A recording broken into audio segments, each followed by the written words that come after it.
यार इस देश का सोल्जर अपना सर्वोच्च बलिदान भी दे देना, बॉर्डरों को बिल्कुल सेफ करे, तब भी हम सेफ नहीं। क्यों? क्योंकि इस आदिल अहमद या शकील जैसे डॉक्टर इस देश में मौजूद हैं। तो हमें पाकिस्तानियों की जरूरत ही नहीं है ना यार। आप इन्हें क्या कहोगे यार? आतंकवादी। यार आतंकवादी मेरी नजर में वो है जो पाकिस्तान की धरती से यहाँ आकर हमें नुकसान पहुंचाते हैं। ये तो हमारे लोग थे ना, यहीं रह रहे हैं, यहीं खा रहे हैं, इसी धरती में पैदा हुए और हमारे लोगों को मार रहे हैं यार। दोस्तों, जब भी कहीं हिंदुस्तान में कोई भी बॉम्ब ब्लास्ट होता है तो मुझे अपनी पुस्तक ढाई मोर्चे के चक्रव्यूह पार्ट 1 की याद आती है, और उससे पहले याद आती है जनरल बिपिन रावत जी की, जिन्होंने कहा था कि हमारा देश ढाई मोर्चे के चक्रव्यूह पर लड़ रहा है। इस किताब के अंदर मैंने इन सब बम धमाकों के बारे में और इनकी सभी योजनाओं के बारे में वृहद रूप से लिखा हुआ है। मैंने कोई 150 वर्ष पूर्व की बातें नहीं, बल्कि आज की तारीख में जो घटनाएं घटित हो रही हैं उनका वृहद विश्लेषण किया है। मुझे नहीं पता आप में से कितने लोगों ने ये किताब पढ़ी है। जिन लोगों ने किताब पढ़ी है वो इन घटनाओं के घटित होने से पहले ही ये जान चुके होंगे कि ये घटनाएं किस प्रकार से होने वाली हैं और किस प्रकार से इनका इकोसिस्टम इन आतंकवादियों को भी मासूम बताएगा और किस प्रकार से उनको डिफेंड कर लेगा। किस प्रकार से हमारी न्याय प्रणाली, हमारे सुप्रीम कोर्ट में बैठे हुए मियां लॉर्ड्स इनको 4-5 साल की सुनवाई के बाद में मासूम बच्चा या मास्टर की डांट से पीड़ित होकर के बना हुआ एक आतंकवादी बताकर इनको बेल दे देगी या फिर पूरी तरीके से रिहा कर देगी। इन सभी घटनाओं पर हम चर्चा करें उससे पहले मैं आपको बता दूं, आप इस पुस्तक को किस प्रकार से निःशुल्क प्राप्त कर सकते हैं, फ्री डिलीवरी के साथ प्राप्त कर सकते हैं, कॉम्बो में प्राप्त कर सकते हैं, इसकी सारी डिटेल मैं वीडियो के अंत में दूंगा। अभी हम चर्चा करते हैं वर्तमान में घटित इन सभी आतंकवादी घटनाओं के विषय में और इनके इंटरलिंक्स के विषय में। AK-47 लेकर घूमते हैं हाथ में लॉलीपॉप की तरह। इनोसेंट 6 साल की बच्ची, बच्चे नहीं है, टाइम बॉम्ब है साले, और ये पिल्ले हैं।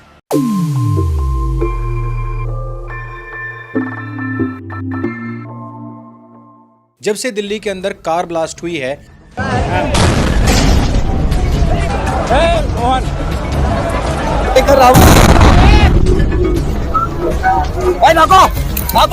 तब से इस पूरे के पूरे मुद्दे को ढकने के हजारों पैंतरे, हजारों तरीके अपनाए जा चुके हैं। कुछ लोग कह रहे हैं कि हमारे कुरान के अंदर तो आयत संख्या 532 में लिखा है कि एक इंसान की बराबर पूरी इंसानियत क्या होती है, जबकि मैंने बहुत पहले एक शॉर्ट वीडियो बना करके आपको बताया था किस प्रकार से ये जो आयत है ये कुरान की नहीं बल्कि ये तौरात में से चुराई हुई लाइनें हैं। साथ ही साथ मैंने बताया था कि 5:32 को पढ़ने से पहले 5:31 और 5:33 अवश्य पढ़ें, ताकि आपको अपनी औकात याद आ जाए कि आपका गैर मुसलमान होना आपके लिए कितना खतरनाक साबित होता है। और वही सब चीज़ें आज की तारीख में भी हो रही हैं। कुछ लोगों ने यह भी कहना शुरू कर दिया है कि हरियाणा के फरीदाबाद से आने वाली ये जो गाड़ी है इसके अंदर जो मुसलमान बैठा हुआ था ये शांति दूत था, शांति का पैगाम लेकर के जा रहा था, लेकिन अचानक से सीएनजी ब्लास्ट हो गया। अगर आपने कहीं पर सीएनजी ब्लास्ट होते हुए देखा भी होगा तो इतना बड़ा एक्सप्लोजन नहीं होता है कि जिसमें 18-20 गाड़ियां जल जाएं, जिसमें कि 15-20 आदमी मर जाएं, जिसमें कि दर्जनों लोग घायल हो जाएं।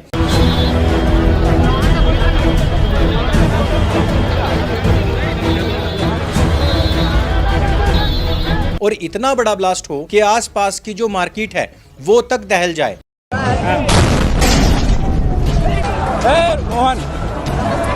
सीसीटीवी में आए इन फुटेज को देख लीजिए, आसपास के मार्केट तक दहल गए थे, लोग अपनी जान बचाने के लिए भागना शुरू हो चुके थे।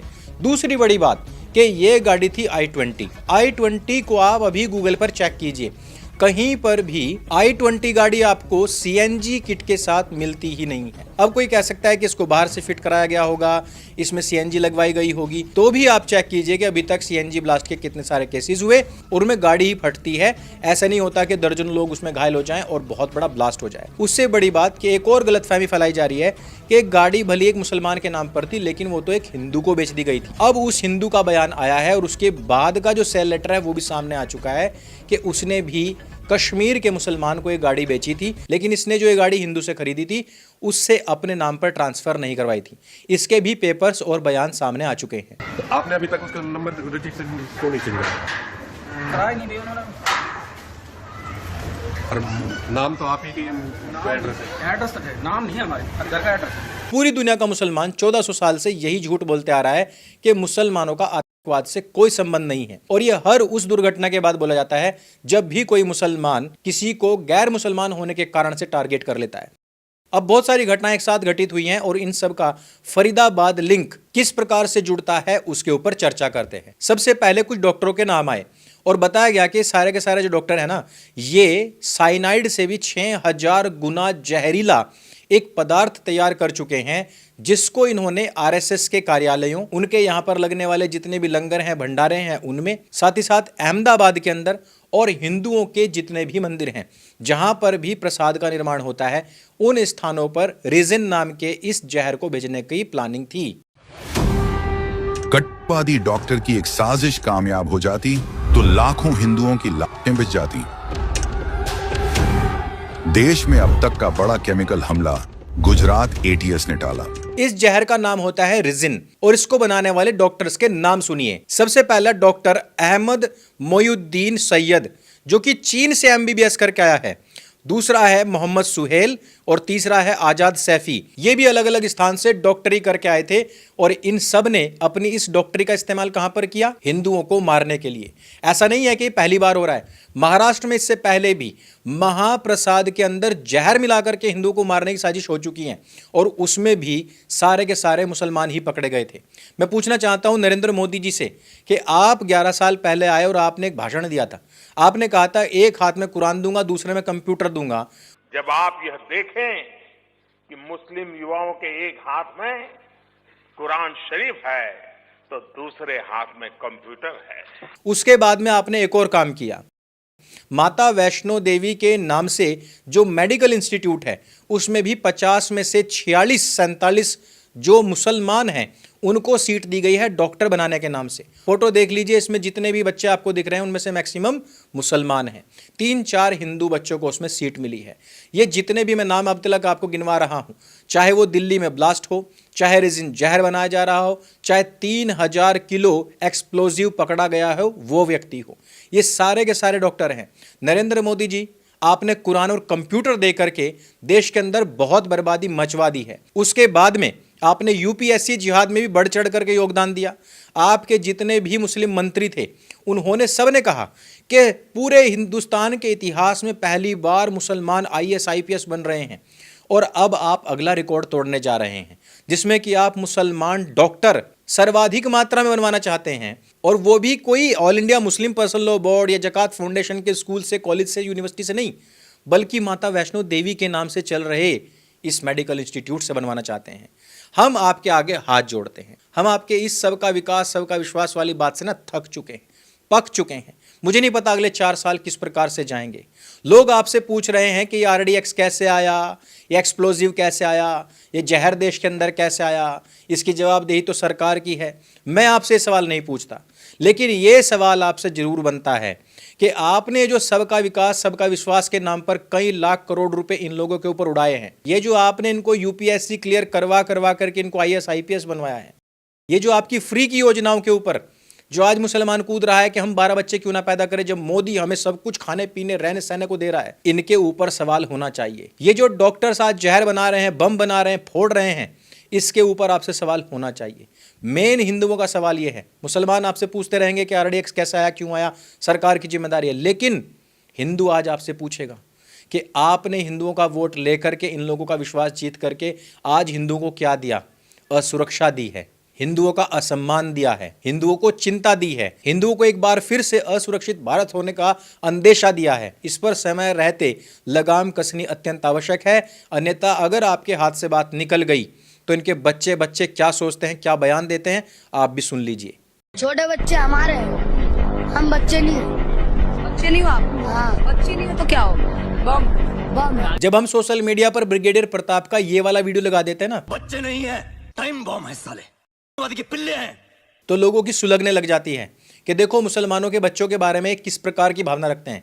लेकिन बच्चा मुसलमान का अपने बारे में क्या भावना रखता है वो खुद बता रहे हैं, लेकिन हम नहीं सुधरने वाले। इन पूरी की पूरी घटनाओं को अगर आप बिंदुवार देखते चले जाएंगे तो आपको पता लगेगा कि सबसे पहले 360 आरडीएक्स पकड़ा गया, उसके बाद में तकरीबन 3000 किलो ऐसा रसायन पकड़ा गया जिससे कि बॉम्ब बनाया जा सकता है। साथ ही साथ 4 से 5 लीटर रिजिन नाम का जहर बनाने के पदार्थ पकड़े गए, रिजिन नाम का जहर पकड़ा गया, सभी में डॉक्टर्स पकड़े गए। जब ये बिंदुवार सारे के सारे खुलासे होने शुरू हो गए, उसके तुरंत बाद एक ब्लास्ट हो जाता है। यानी कि सीधी सी बात है, जब आतंकवादियों को ये लगा कि अब हम पकड़े जा सकते हैं, अब तो हमारी सारी की सारी प्लानिंग का खुलासा हो गया, अब तो हम कुछ भी नहीं कर पाएंगे। जो हमारी वर्षों की मेहनत रही होगी या जो हमने इतना पैसा लगाया होगा, अपने इतने इकोसिस्टम का इस्तेमाल करके यहाँ तक पहुँचे होंगे, अब तो कुछ भी नहीं हो पाएगा।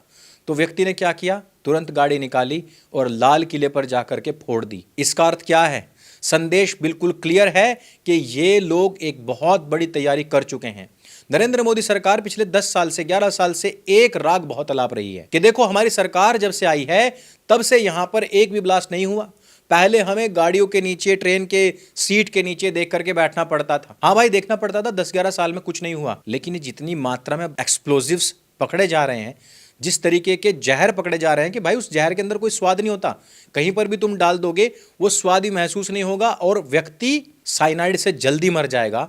अब आप मुझे बताओ कि जो तुम्हारी धरती के नीचे इन दीमकों ने जो सुरंगें बना दी हैं कि फूंक मारते ही तुम्हारी पूरी की पूरी धरती सरक जाएगी, तुम्हारे जो 2047 के सपनों का भारत है पूरी तरीके से दरक करके पाताल लोक में पहुंच जाएगा, उसके बारे में क्या?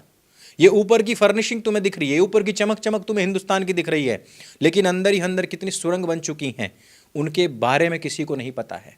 ये जो कल तक आरफा चिल्ला रही थी ना कि जोहरान जोहरान तुम कहाँ हो, जोहरान जोहरान जोहरान तुम कहाँ हो, एक जोहरान को बुला रही थी, 5-5 जोहरान आ गए हैं और बता रहे हैं कि हाँ मैम हम आ चुके हैं एक्सप्लोजिव्स लेकर के, हम आ चुके हैं रेजिन लेकर के, हमने कर दिया है लाल किले के ऊपर ब्लास्ट। मुसलमानों का पूरा इकोसिस्टम तैयार था और वो सोशल मीडिया पर लग चुका है तुम लोगों को बहकाने के लिए। हमारा ये मानना है कि जो भी आतंकवादी हो, जो भी आतंकवादी गतिविधियों में मुब्तला है, उसके खिलाफ कड़क से कड़क कानूनी कार्रवाई करके सजा मिलना ही चाहिए।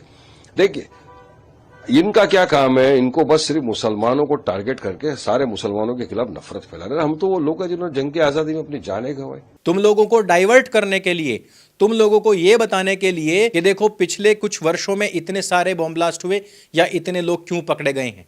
लेकिन उससे पहले जब ये मुसलमान, जिस समय पर इनकी खुद की सरकार हुआ करती थी, हजारों हजारों लोगों को बम धमाके में उड़ा देते थे और खिलखिला करके हंसते थे।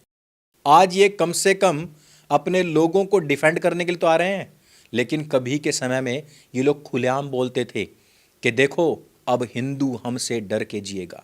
ये सारी की सारी चीज़ें भी मैंने ढाई मोर्चे के चक्रों में लिखी हुई हैं। मुझे नहीं पता कि आप में से कितने लोगों ने ढाई मोर्चे का चक्र पढ़ी है अथवा नहीं। अगर आपने एक बार पढ़ ली तो आपके सारे कॉन्सेप्ट क्लियर हो जाएंगे, आप इनके सभी कुतर्कों का जवाब देना सीख जाएंगे और आपको पता लग जाएगा कि आपके आसपास में रहने वाले ये जिहादी, इनका ब्लूप्रिंट क्या होता है, इनके काम करने के तरीके क्या होते हैं, किस प्रकार से ये लोग आपको ही क्रिमिनल दिखाते हुए आपकी ही जान लेने तक की योजना बनाते हैं और बाद में इनका पूरा का पूरा इकोसिस्टम सोशल मीडिया पर इनको डिफेंड करने के लिए आ जाता है और इतना डिफेंड कर जाता है कि हमारी सरकारें तक, हमारी पुलिस तक ये कहने को मजबूर हो जाती है कि नहीं ये कोई बॉम्ब ब्लास्ट नहीं बल्कि सीएनजी का ब्लास्ट था, नहीं ये कोई आरडीएक्स नहीं बल्कि ये तो आटा था जो ये लोग मानवता के लिए लोगों को डोनेट करने के लिए जा रहे थे। ये सारी चीज़ें भी समझनी हैं तो हमें ढाई मोर्चे का चक्रव्यूह अवश्य ही पढ़ना होगा। इस वीडियो में सिर्फ इतना ही, आगे भी जितनी भी जानकारियां आती रहेंगी सत्य सनातन के माध्यम से आपको सारी डिटेल्स हमारी तरफ से दी जाएंगी। अगर ये वीडियो आपको अच्छा लगता है, जानकारी से भरपूर लगता है, इसको सबके साथ में शेयर अवश्य कीजिए और ढाई मोर्चे का चक्रव्यूह प्लस मेरी दूसरी बुक मेंस लाइव्स मैटर्स, इन दोनों को मैंने कॉम्बो पैक बनाया हुआ है और एक किताब की कीमत 480 थी, 399 में फ्री डिलीवरी के साथ मैंने उपलब्ध कराई है। इसका लिंक भी डिस्क्रिप्शन और पिन कमेंट में दे दिया है। मेरे संग बोली सत्य सनातन वैदिक धर्म की जय। जय हिंद, वंदे मातरम।